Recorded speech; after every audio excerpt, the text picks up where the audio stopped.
to the world's most dangerous show. It's the Recap with the GoodFellaz Show. You know how we do every week around this time. Ain't nothing changed. It's your boy Tommy Gunz, alongside my man Shah Montana. What up? What up, what up? It's Ric Flair with the wristwear, baby. The voice of the streets himself, Karev of Heritage Hip Hop, always repping for the culture. Peace and blessings. Make sure not only that you like, subscribe, comment, share, but make sure you join the family. It's a big table here, and we setting the place for you to enjoy. Salute.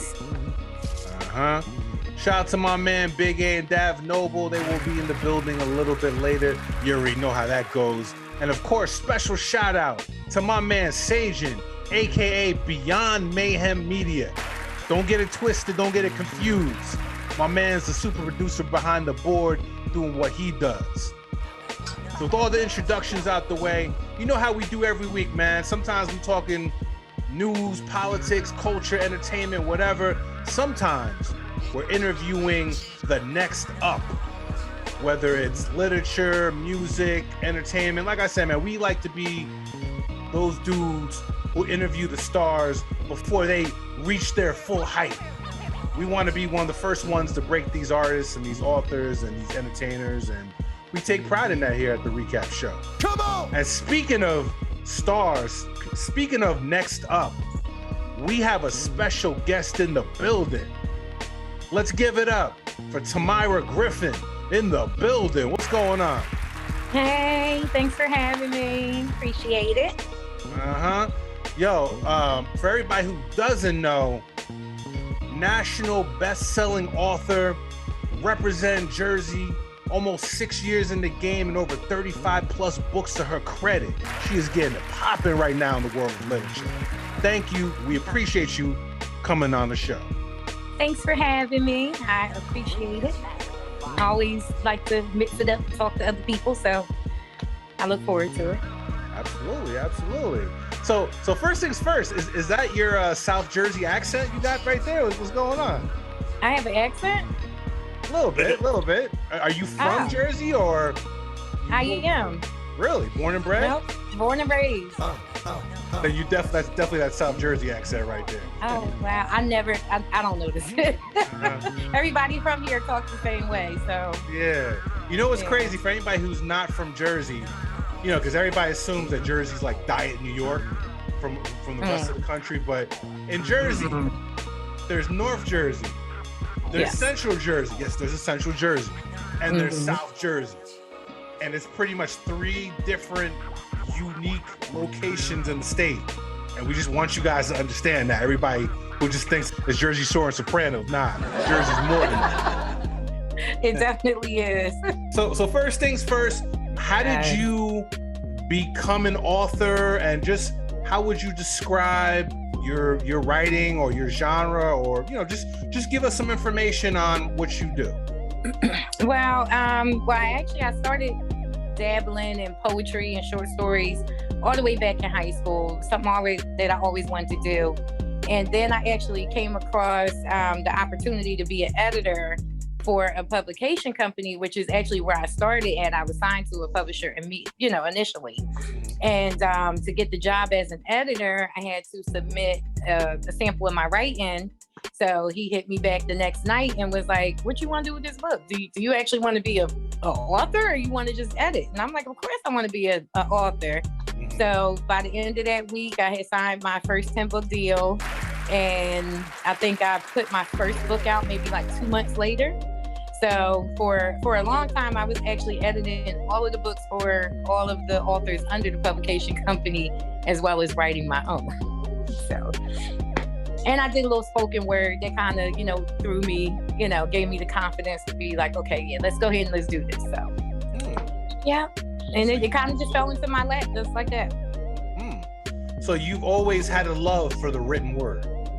I absolutely have. I didn't know until after I started dabbling with poetry and whatnot that my mom, that's where I got it from. My mom wrote poetry and stuff like that, but she did it under her alter ego, and she decided to give it up. But yeah, she kind of planted the seed, and I just bloomed from there. That's what's up.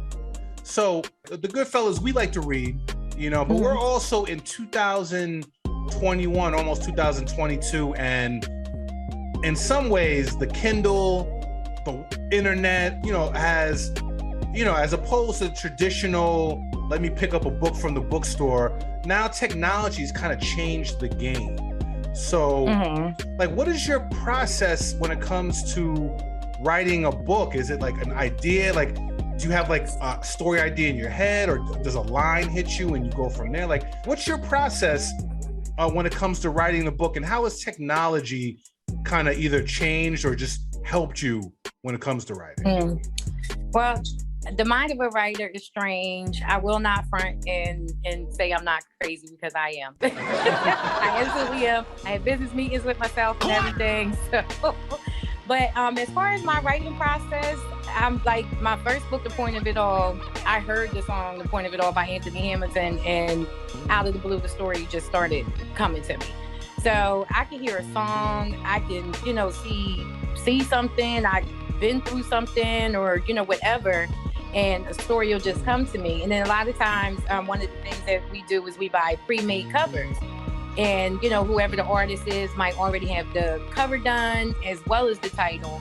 I can just look at like a book cover and end up coming up with a storyline for it, or, you know, what have you. But it comes out of nowhere. You know, I can hear music or, you know, whatever, and then bam, I got a storyline. As far as technology, it's the blessing and the curse. Of course, technology is very handy when it comes to the marketing aspect of it, and, you know, probably without technology, I wouldn't have like readers in the UK and Japan and stuff like that. So that is, excuse me, a good part of it. But, you know, like you said, I'm a paperback book girl myself. I love to hold the book in my hand. Excuse me. I would prefer to have the actual book as opposed to reading it on Kindle. But again, it's, you know, the blessing and the curse. A lot of people prefer to read it on Kindle. They have their little fire readers and, you know, all of that stuff. So, I mean, that's a good thing. And then, but the most important thing as far as, you know, technology is the marketing. That's like super important. So, you know, I know a lot of times people that's friends with me on Facebook and Instagram probably get tired of me because I market my books a lot. Because yes, I need those page reads so I can get those coins. So yeah, so it's, you know, it's like a love-hate relationship. And then another aspect of it that I hate, but at the same time, it's a good thing. I'm not a big fan of the 99-cent book, which is a lot of times, you know, like authors, you know, such as myself that aren't signed to the big giant companies. We'll start off with a 99-cent book, especially if it's going to be a series, and then work its way up. And that's like a necessary evil, because if you got people that haven't read your book, it's like, okay, 99 cents, let's give her a try. Yeah. And then after they, you know, if they read your stuff and then they like it, then, you know, your next book, you can hit them over the head with the price stuff. Come on! No doubt. How would you describe your genre of literature?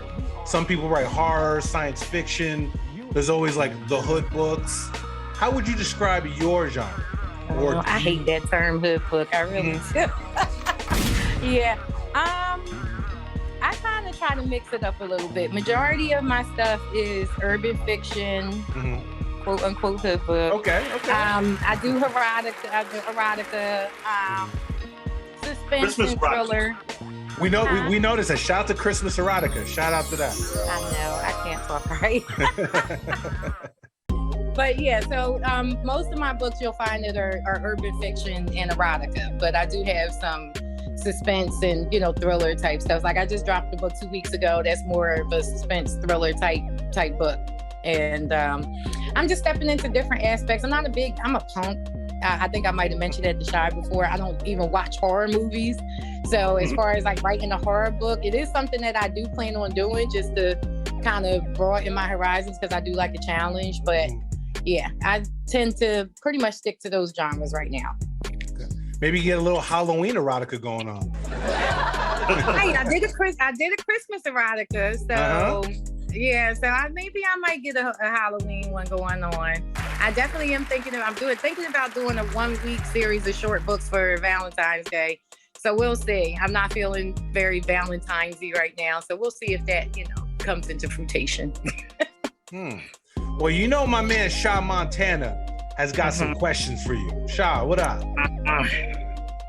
All right. So one question I kind of probably should have been asking was what's the technicality behind being a best-selling author? Is it a specific amount of books you gotta sell, or like how does that work?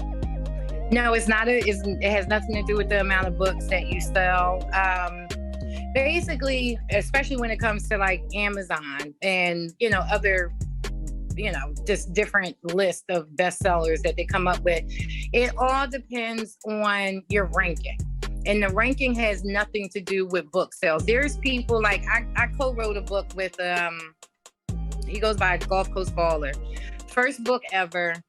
The very first day that the book was live, I went to go and check Amazon to make sure it was live and everything. And it had the #1 bestseller flag on it. So there's all these different algorithms, that Amazon, and they're constantly changing them. It's just crazy, but it's all about the number of books that come out on that particular day or that particular week, and whatever algorithm they come up with. Because you can put out a book and it might be number 13 or whatever, and then there's different outlets. Like, okay, you can say you put out an urban fiction book, but there's like 13 different umbrellas under an urban fiction book. So it has more to do with the number of people that have come out at that time when you release your book, the amount of hits that you get on the little buy with one click button or read for free. All of that goes into the formula. And then the next thing you know is like, okay, yeah, you're here on the list. So, and they're constantly changing it. Amazon updates every hour. So, it's as soon as I'm working on trying to figure it out though, but I haven't yet. How you doing, sis? It's nice to meet you. I'm good. How are you? Nice to meet you. I'm blessed. Grateful to hear your voice. I want to meet your mind on this question. Okay. There's a very big stereotype when it comes to people of color that says that if you want to hide something from us, you put it in a book, right? Personal question for you. What did you find out about yourself when you started writing and exploring writing books? I found... see, I knew I was going to get a question like this from one of you guys. I kind of found out about myself that I basically was putting myself in a box before I started writing. When I started writing, it kind of helped me explore different outlets of myself, different pockets, subconsciously I might not have been aware of. So it's like once I started, trying different things, tapping into places of my mind, and just, it just causes you to kind of reevaluate everything altogether. I know it had that effect on me. So yeah, definitely, let me know that, I definitely knew I was smarter than what I thought I was. And, also the level of creativity and everything, because before I first started writing, I had a lot of doubt when it came to whether or not I was capable of it. I was, real timid and shy and quiet, wallflower, all of that other stuff. So writing, in a sense, kind of, strengthened me and helped me get to know myself better. And I actually think that's a lie about hiding stuff in the book, because I've always been a nerd. I know tons of people that read all the time, but yeah, it was kind of like a self-discovery experience for me. Okay, I'm glad you hear such. My next question for you is this. The female voice has only been characterized as relevant, unfortunately, in American society for about 12 years, maybe 13. And with the female voice becoming more prominent in society, I want to ask you this. Since you're a novelist, not somebody who just writes, where do you think the voice of the woman has to be taken to go to its next level? As we see more women in politics and entertainment taking more boss roles, what do you say? Well, I think that we're on the right path, but I think that it has to be there. People need to respect women more, and especially Black women. I feel like women are just underrated. Not taking anything from men, our kings, but And a lot of people say that females are emotional. You know, we think with our emotions and everything. And sometimes that's the best thing, because men may not be as emotional as a thinker as we are. So I think that as long as there's more respect for women, we're definitely going to keep heading in the right direction. Because I mean, every aspect, like even in the book world, it was overran by men. You know, and every now and again, you know, okay, you would see somebody like you would see a Sister Soldier, Wahida Clark, Keisha Irvin, you know, Ashley Antoinette. It was kind of like you had a handful of women that were, you know, kind of doing their thing in the literary world or at all. But now you have all of these different women popping up, putting out the books, building companies, brands, and all of that other stuff. And that's because people are respecting and, you know, taking notice of what we can bring to the table. And we're not just at home cooking and cleaning and taking care of kids and not knowing what we're talking about. We're just as intelligent, if not more, sorry, no shade, than men. I respect your mind, because it takes a very mature person to write a story outside of themselves than their own experiences. Mm-hmm. You know what I'm saying? That's a gift, a talent, and a sign of growth.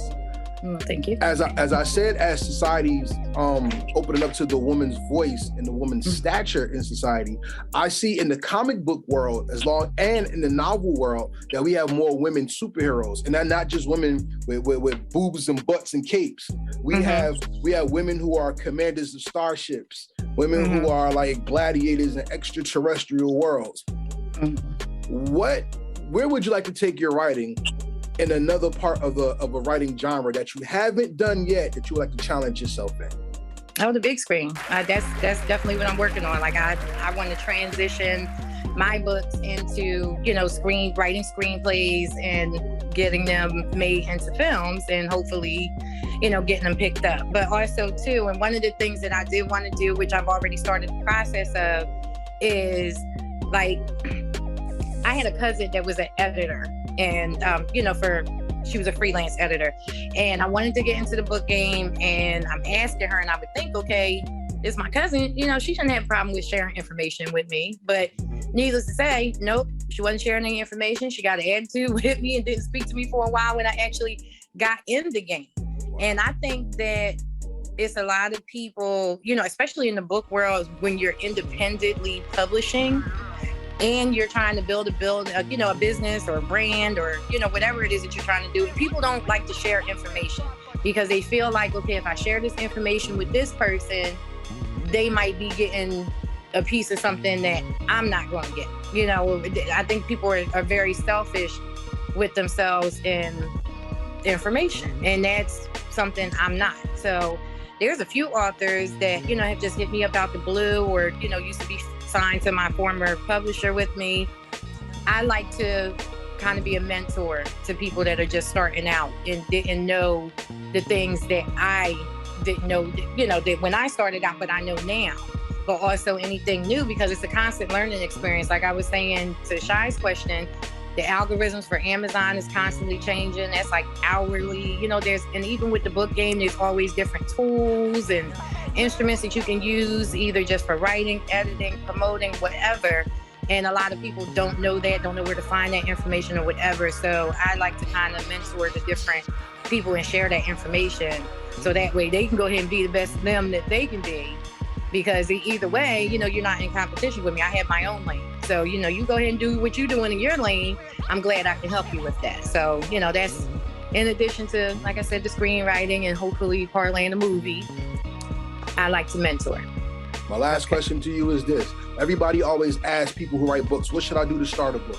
What's the first steps I should take, right? We're gonna parlay that because you already said it. So then the question I'm gonna ask you is this.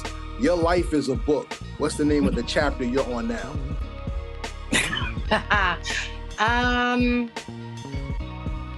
Peace. Absolutely. Can't go wrong with that answer. Nope, not at all. That's a chapter that many people in the world wish they were on.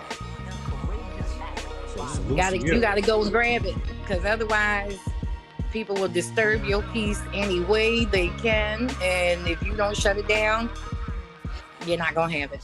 So, yep. doubt.